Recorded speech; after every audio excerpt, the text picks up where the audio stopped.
Est-ce que je suis une personnalité pop et psy? Je sais pas, c'est une bonne question ça. Mais en tout cas, je fais de la musique plutôt pop et je vois une psy, donc peut-être que oui. Bonjour, je suis Emma Peters, je suis chanteuse, j'écris des chansons et guitariste, et voici mon interview pop et psy. En fait, j'ai toujours voulu aborder le sujet de la santé mentale dans mes chansons et je savais pas comment faire. Et en fait, la réponse était sous mes yeux. Il se trouve qu'il y a quelqu'un qui m'est très proche et que j'aime infiniment qui s'appelle Juliette. Et Juliette, elle est schizophrène et paranoïaque. Donc pas facile tous les jours.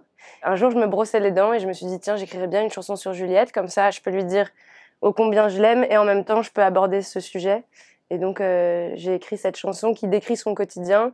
Et en même temps, dans les refrains, je lui dis emmène-moi dans ta tête, comme pour dédramatiser un peu la maladie et faire un pas vers tous ces troubles.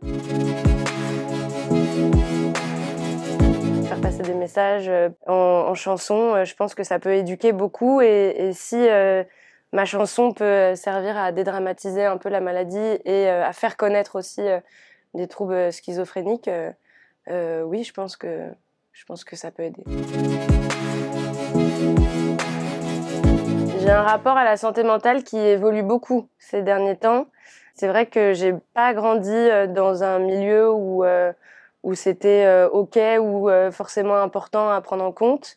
Mes parents, par exemple, ne sont jamais allés chez des psys, donc moi je vois quelqu'un là, mais c'est très récent, quoi. Et j'aurais aimé qu'on m'y incite à y aller un peu plus tôt.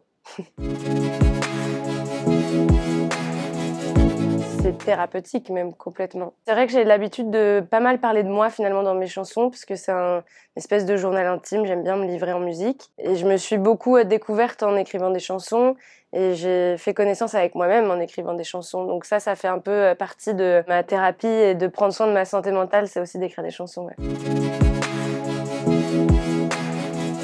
Un homme d'exception que j'ai vu il y a pas longtemps. D'ailleurs, en racontant l'histoire de Juliette, on m'avait conseillé de voir ce film. Il est effectivement formidable. Et donc, c'est peut-être ma reco du jour, si vous ne l'avez pas encore vu.